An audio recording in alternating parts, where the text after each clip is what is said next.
Nah, yang saya dengar retribusi ini bocornya juga sangat luar biasa. Parkir. Retribusi parkir. Allahu alam. Tapi Pak Kadis mengetahui. Allahu alam saya. Gini. Pak Kadis kan manggil apa? Manggil para petugas parkir yang banyak bodong, tidak tahu. Itulah informasi. Ya. Ikut terlibat menertibkan. Ya, jadi gini, kalau saya manggil itu bukan dalam rangka bahwa mereka itu diintervensi, bukan. Saya menertibkan bahwa yang parkir ya untuk parkir, jangan SK parkir untuk pedagang. Iya. Kenapa? Karena pedagang itu tidak boleh dipungut SK-nya SK parkir, nggak boleh.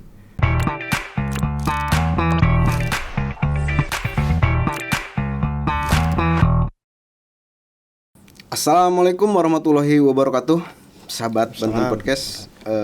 Kali ini kita kedatangan tamu istimewa. Beliau ini lagi trending di Kota Serang karena beliau seorang kepala dinas yang kemudian digadang-gadang menjadi wali kota, yang kemudian digadang-gadang akan dicalonkan diri. Tapi di balik itu keberaniannya juga sangat kita apresiasi, merombak pasar lama dari daerah kumuh menjadi pasar modern. Sebelum kita bahas lebih lanjut, saya sapa dulu narasumber yang mungkin bisa membuat Anda penasaran. Selamat datang di studio kami, Pak Kadis. Beliau Pak Wahyu Nurjamil, Kepala Dinas Perindustrian dan Perdagangan Kota Serang. Siap. Begitu ya? Dinas Koperasi, UKM, Perindustrian dan Perdagangan. Ada koperasinya. Ada. Dinkop UKM Perindag. Dinkop UKM Perindag. Selamat datang di kami. Ya, makasih. Pak Kadis, kita ini sering melihat warawiri TikTok, akun Instagram begitu berani mengubah pasar lama yang notabene di situ titik rawan macet, juga titik rawan ya sedikit agak membuat suasana Kota Serang kumuh. Sepakat ya, Pak Kadis? Ya. Tapi sekarang menjadi cemerlang. Nah, ini kita juga deploy ininya. Nah, ini Kota Serang menjadi menarik. Saya sampai kaget, ini di mana? Ini di mana, Pak Kadis, bisa dijelaskan? Ini di Pasar Lama di Blok B. Kan ada beberapa gedung ya di Pasar Lama tuh ya. Nah, ini di selasar Blok B-nya. Gitu. Ini kan prosesnya tidak mudah, Pak Kadis. Betul. Ada gejolak-gejolak dari pedagang kaki lima yang kontroversi terkait. Gimana menanganinya, Pak? Sebetulnya proses ini dimulai dari bulan Februari ya. Pertama kita ngobrol biasa, makan, duduk bareng ya di tempat-tempat pedagang gitu kan. Nah, bulan puasa sempat kita pindahkan tapi gagal. Karena seperti kita tahu kan juga setiap pasar tuh pasti banyak kepentingan gitu. Nah, terus kita ulas lagi, kita coba lagi, ngobrol lagi sampai pada titik akhirnya mereka mau pindah. Dan ada beberapa hal sebetulnya yang kita coba tekankan ke mereka gitu. Yang pertama adalah bahwa setiap mereka berjalan di pinggir jalan itu ada hak umum yang memang terganggu gitu. Diberikan dulu, kita edukasi dulu. Nah, yang kedua yang tidak banyak orang ketahui bahwa ternyata mereka berdagang itu terlalu banyak punglinya. Dan itu tidak disadari oleh pemerintah daerah pada saat itu, dan juga seolah-olah bahwa mereka mau jualan mangga nggak apa-apa, jadi mereka tidak banyak tersentuh lah begitu. Nah, ini nih, lihat Pak Kadis. Ya. Ya, video ini yang kedua ini lagi nongkrong, udah bisa dibawa. Ya, ini sudah mulai agak soft lah, sudah mulai kita uji coba dulu gitu. Jadi memang nggak mudah gitu, nggak mudah, ada punglinya, bahkan ada kita benturannya gitu. Tapi kita hadapi semua itu dengan memberikan pengertian, edukasi. Karena pada prinsipnya kan begini, kalau pedagang itu kan begini, bahwa mereka berdagang itu untuk mencari rezeki. Yang kedua, pikiran mereka itu kan simple, hari ini makan, besok harus makan gitu. Nah, kesimpulan itu itu jangan diperumit lagi dengan kita dengan membiarkan mereka terus menghadapi tekanan-tekanan dari pihak luar, punglinya gitu. Coba bayangkan para pedagang itu ketika mereka berdagang, satu lampu itu mereka ditagih itu 3.000 sampai 4.000. 3.000 sampai 4.000 sama satu lampu, gitu. Ya oleh seseorang lah, saya nggak bisa sebut gitu. Kalau mereka menggunakan 3 lampu dagangannya, berarti tinggal dikali aja 12.000 kali 30 hari 360.000. Nah, maka pendekatan itu yang saya sampaikan. Bukankah 360.000 itu bisa membayarkan BPJS anak-anaknya? Kan begitu, supaya terjamin kesehatan anak-anak bapak dan ibu pedagang ini gitu kan. Bukankah 360.000 itu bisa untuk ditabung untuk pendidikan anak-anaknya, kan begitu. Nah, maka baru kita masukkan ke perencanaan kita gitu. Kita ajak lagi ngobrol terus, dan itu dari bulan Februari 2023 ini gitu. Artinya butuh sekian bulan untuk meyakinkan mereka bahwa apa yang dilakukan oleh Pemda itu bukan dalam rangka mengusir mereka, tetapi satu, menempatkan mereka ke tempat yang seharusnya. Yang kedua, ikut untuk bukan memberikan jaminan, tapi ikut untuk berkontribusi dalam meramaikan mereka. Begitu. Caranya seperti apa? Ya ayo kita ramaikan. Kita siapkan live musik, kita perbaiki gapura gitu kan, kita bersihkan gitu. Coba bayangkan, kita pernah ngepel salah satu tempat di situ itu sampai jam 1:30 malam. Gitu, kita minta bantuan damkar, kita semprot gitu. Ya dengan tim yang ada aja gitu. Alun-alun stadion sama Pandean. Alun-alun juga udah berhasil ya. Kalau stadion kan di Sparpora. Di Spora bukan saya. Kalau saya ke Pandean, terus Banjar Asri gitu. Nah, terus pasar ini ya. Pasar yang di sini? Iya, Banjar Asri ini yang atas Pemda itu. Udah mulai gitu. Udah mulai diisi. Itu kan pasar yang sekian tahun mati. Iya. Gitu. Ya sama, edukasinya juga kan baru pindah kemarin. Jadi sama, itu malah dari bulan Januari. Kalau Pasar Rau? Nah, Pasar Rau itu beda. Bukan di wilayah. Pasar Rau itu kan dikelola oleh pihak ketiga. MOU-nya dengan pemerintah. Jadi kalau kita lihat di MOU-nya sebetulnya tidak ada kewajiban atau hak dan kewajiban yang mengatur Deprindakop harus ada di situ gitu.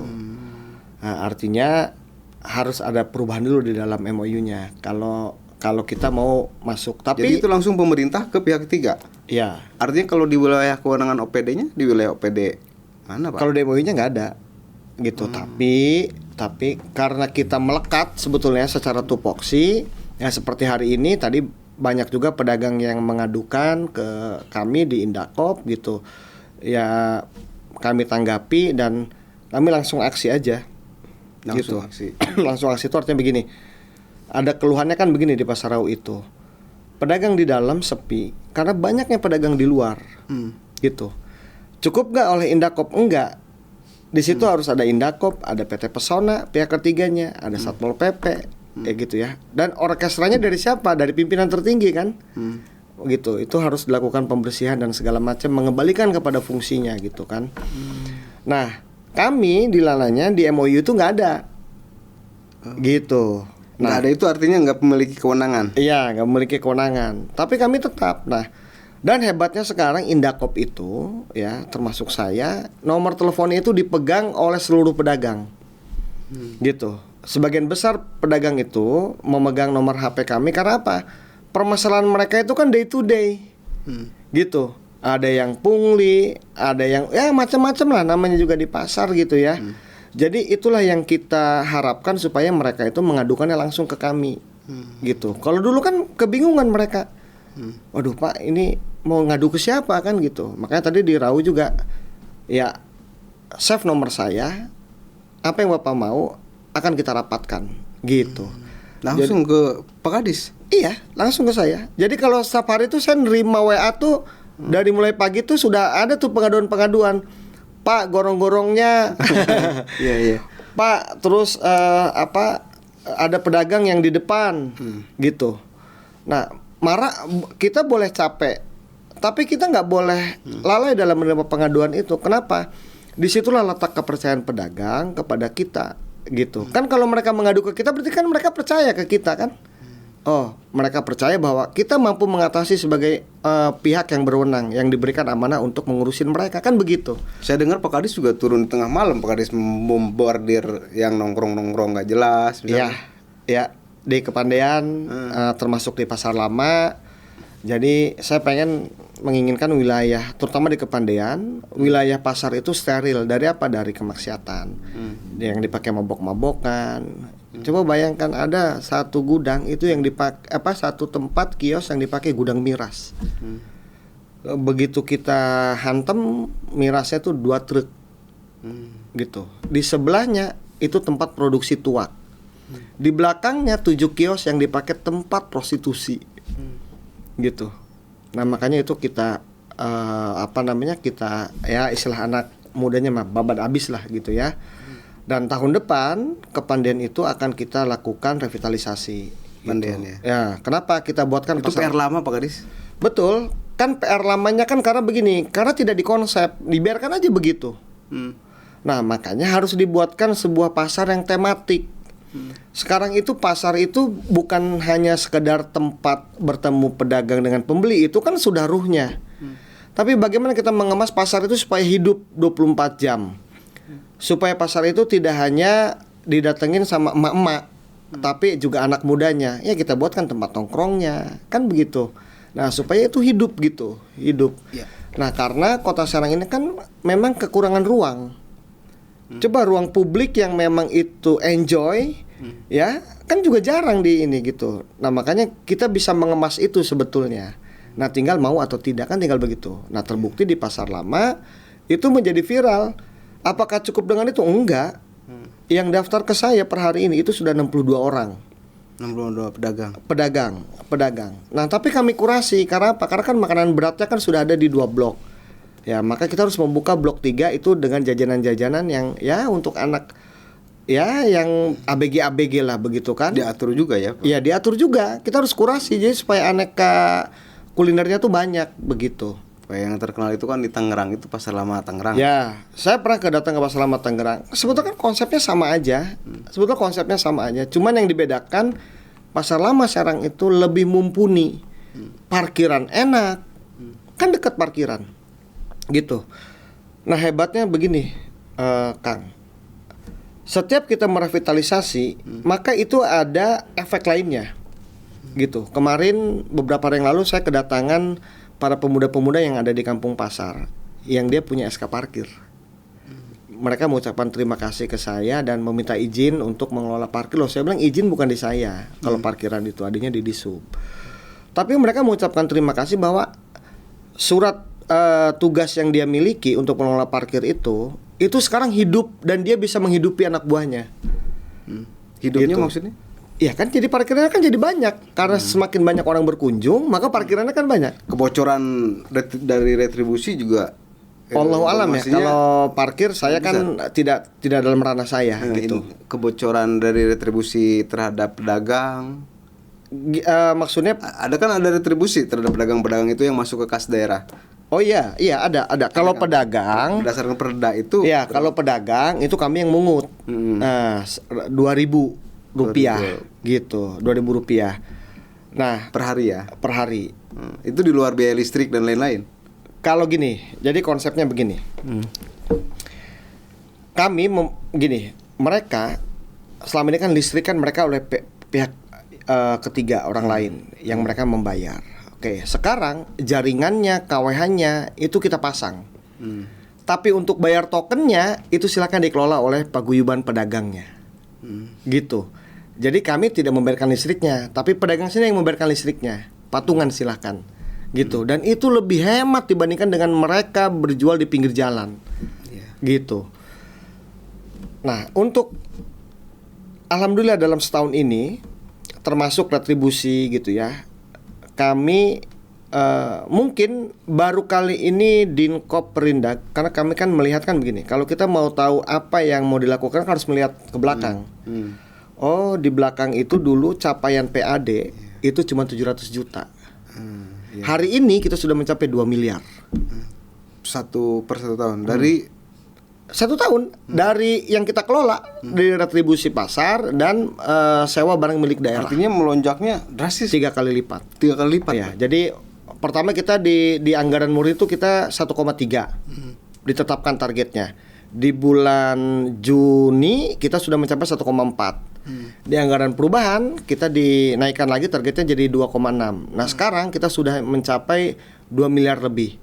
Nah, kemarin kami menandatangani beberapa sewa-sewa itu ya kurang lebih mudah-mudahan tercapai 2,6. Artinya semakin itu memberikan pemasukan kepada daerah, maka pembangunan akan semakin berjalan dengan Jadi baik. kalau retribusi parkir itu di wilayah Dishub. Disub. Kalau pendapatan dari parkir juga ke Disub. Dishub, tidak ke dinas Enggak. Pekadis, tidak. Enggak. Hanya dari Kalau kami pedagang salah saja. aja. Iya, pasar aja kami tuh. Gitu. Karena yang saya dengar retribusi ini bocornya juga sangat luar biasa. Parkir. Retribusi parkir. Wallahu alam. Tapi Pekadis mengetahui. Wallahu alam saya. Gini, Pekadis kan manggil apa? para petugas parkir yang banyak bodong tidak tahu. Itulah informasi. Ya.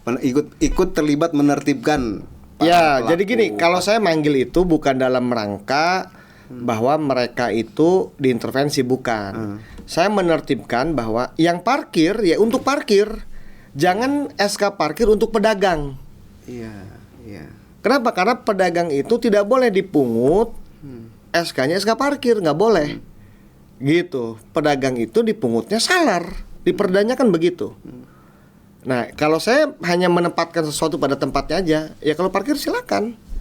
Tapi jangan parkir itu dipakai sebagai tempat berdagang, nggak boleh. Gitu. Jadi jumlah pedagang di Kota Serang di 3 titik tadi, Pendean, Serau, sama Pasar Lama Banyak, Kang. Kalau dengan Rau itu ribuan. ribuan. Ya? Ribuan. Jadi dari Pak Kadis kan melayani keluhan-keluhan para Iya, pedagang. makanya sebetulnya gini, saya ini menangani koperasi, UKM, perindustrian, perdagangan gitu ya, sama pasar. Tapi sebetulnya habis waktunya itu 70%-nya secara kedinasan habisnya di pasar. Di pasar. Iya. Pasar. Karena yang menjadi sorotan tuh itu gitu kan, pasar gitu kan. Jadi habisnya tuh di pasar. Nah, kalau pedagang kuliner sekarang ini yang sudah masuk, yang sudah di tenda itu ada 26. Yang daftar ada 62. Yang pedagang di XRPH yang di Pasar Lama itu kurang lebih sekitar 40-an. Di pedagang Banjar Asri itu 17-an gitu. Yang di Kepandean itu banyak. Kurang lebih sekitar 189 gitu. Yang di Pasar Kalodran itu sekitar 140-an gitu. Karena kan begini, ada yang ketika dia nggak ada, ya nggak jualan kan begitu. Nah, jadi kami kan nariknya harian gitu. Belum yang di Pasar Sukadiri, belum yang di Pasar Karangantu. Nah gitu. Yang paling banyak di Rau. Nah, yang di Rau itu informasinya nggak selesai ya Pak Kadis ya. Ada konflik untuk ditertibkan itu, direvitalisasi itu agak repot ya. Ya gini sebetulnya. Kalau saya sih berpikirnya begini. Kalau mau ditertibkan, tertibkan seadil-adilnya. Kalau itu tempat parkir, jadikan itu tempat parkir. Kalau itu terminal, fungsikan itu sebagai terminal. Kalau itu tempat dagang, fungsikan sebagai tempat dagang. Kalau pedagang harusnya di dalam, perbaiki dalamnya, lengkapi fasilitasnya, pindahkan mereka, kan begitu. Nah, kami di Indakop, kenapa kami tidak menarik di Pasar Rau dan Royal, Salar? Karena kami mengetahui Pasar Rau itu dia sudah di pihak ketiga kan, tidak boleh lagi ditarik retribusi salar, karena akan terjadi penarikan 2 kali oleh pemerintah daerah. Jadi dinas koperasi itu Enggak narik. hanya dapat dari pihak ketiga menerima PAD-nya. Enggak, pihak ketiga langsung store ke rekening kas umum daerah, enggak melalui kami. Gitu. Itu menjadi kesalahan nggak Pak? Memang harusnya begitu. Yang salah itu kalau kami menarik lagi kepada para pedagang. Artinya enggak langsung Pasar Rau itu harusnya ke dinas dulu apa langsung? Enggak, memang pihak ketiga kan MOU-nya kan dengan bagian pemerintahan, dengan. Nah, itu nanti pendapatannya disetorkan langsung ke rekening kas umum daerah. Memang begitu. Memang aturannya seperti itu memang. Gitu. Tapi itu tidak ada ini ya. Tidak seperti di luaran bahwa terjadi konflik kepentingan enggak. Ya mungkin ada. Gini, kita jangan menjadi orang yang mengatakan bahwa itu baik-baik aja, enggak. Iya. Pasti ada kepentingan. Pasti. Ibarat berburu di kebun binatang, kan kita sudah tahu ini kandang monyet, ini kandang singa, ini kandang jerapah, kan tahu orang-orangnya. Karena sebagai Tinggal mau nggak ini ditertibkan dengan cara apa? Ya tegas aja seadil-adilnya begitu. Karena sebagai masyarakat Kota Serang, Pak, saya juga tinggal di Kota Serang. Saya rindu Kota Serang yang memang tadi tempat nongkrongnya ada, kemudian pasarnya tidak semerawut. Pasar Kota Serang, Pasar Rawi sama Royal ini kan susah banget berubah. Ya. Begitu aja gitu, Insya Pak. Allah kemarin Insya Allah tahun depan itu Kepandian itu kan akan kita revitalisasi. Untuk apa? Untuk memindahkan para pedagang Royal, Kantin, Ponorogo dan Margasari. Royal juga. Ya, jadi biar jalan itu dikembalikan kepada fungsinya. Dulu kan sempat Pandean dialihkan ke stadion dialihkan ke Pandean. Tidak jadi. Iya, memang begini. Kalau kita mau membuat perencanaan seperti itu harus komprehensif dan holistik. Gitu. Lelahnya kami itu sebetulnya bukan kepada cara kami bekerja, tapi bagaimana cara mensinergikan antara dinas ini. Contoh, ini mau masuk musim penghujan. Dari jauh-jauh hari kami sudah minta ke PU, tolong gorong-gorong di pasar lama dibersihin. Gitu. Terus ketika penertiban, tolong Satpol PP jaga pasca penertiban. Gitu. Nah, hubungan begini nih itu nggak mudah. Nggak mudah karena masing-masing dinas juga kan ada kesibukan. Gitu. Nah, maka yang harus ditentukan oleh pemerintah daerah itu adalah prioritasnya. Mau gimana nih Kota Serang nih? Ya. Gitu. Kalau sudah tahu prioritasnya seperti itu, maka itu yang kita selesaikan. Apakah cukup dengan satu dinas? Enggak. Semua dinas yang memang itu beririsan itu harus ada di situ. Bagaimana caranya? Disimpan anggarannya untuk satu objek itu. Kan begitu. Dan untuk mensinkronkan OPD yang terkait itu nggak mudah, Pak. Nggak mudah. Dan kelemahan pemerintah daerah atau pemerintah itu di setiap lini ya, bukan hanya di Kota Serang. Itu ya seperti itu. Yang satu ke A, yang satu ke B, pimpinan maunya C, kan begitu. Nah, maka butuh perencanaan yang komprehensif gitu ya, supaya apa yang akan dilakukan sebagai prioritas yaitu, nah contoh kayak gini, pembangunan Nasauro dibangunnya oleh PU. Oke. Nah, pedagangnya bagaimana? Gitu kan. Ya, oke, ini bagian kami pedagangnya. Kan begitu. Kita data dulu mana penempatannya. Ya. Gitu. Nah, seperti itulah gitu kan. Pak, kayak di sini nih, Pak. Di warung pojok ada namanya Taman Cinta. Oh iya. Taman Cinta. Perempatan. Per lampu merah itu Lampu kan merah. dibangun tadi dulunya SD.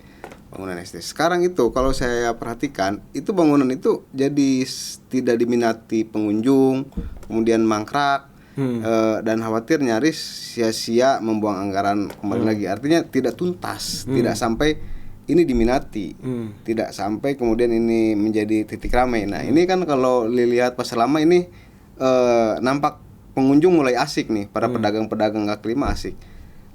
Tidak tuntas pemerintah melaksanakan program itu gitu loh, Pak. Maksudnya ini kan taman, tadinya untuk bermain, happy. Nah, apa sebenarnya idealnya pemerintah harus melakukan apa, Pak? Gini, kalau kita membuat sebuah taman yang itu akan menjadi tempat kunjungan, yang perlu dilakukan pertama apa? Di mana nyimpen kendaraannya? Ya. Ketika orang berkunjung itu kan ada tempatnya. Nah, itu mau taruh di mana? Bukan instansi Pak Wahyu ya? Bukan. Gitu. Di mana tuh tempatnya? Terus yang kedua, kalau orang nongkrong, terus dia mau nyemil, mau minum, di mana taruh pedagangnya? Untuk dia mengakses gitu ya, internet kah apa? Ada wifi-nya atau enggak? Gitu. Terus untuk dia berselfie ria, ya, apa yang membuat itu menarik? Kan indikator-indikator itu kan ada tuh. Nah, kalau misalkan enggak, itu mah cuma dibuat sebagai sebuah taman kota yang memang itu untuk penghijauan kota saja, gitu kan? Kan karena ada taman yang memang itu untuk dijadikan tempat tongkrongan, ada yang memang bukan. Gitu ya, sekedar taman kota saja yang itu diurus, disiram tamannya sebagai bentuk ruang terbuka hijau. Gitu. Ada juga yang ruang terhijau memang itu disandingkan juga dengan taman bermain. Nah, kita mau seperti apa nih? Gitu. Kalau taman bermain ya lengkap di fasilitasnya, kan tinggal begitu. Jadi untuk masyarakat Kota Serang ini Pak, di 2024 yang sebentar lagi kita memasuki 2024, apa yang ditawarkan Pak Kadis surprise baru terkait pasar-pasar yang akan disiapkan, terus kayak konsep-konsep pasar lama di beberapa titik ini, apa nanti yang menjadi daya tarik masyarakat Kota Serang?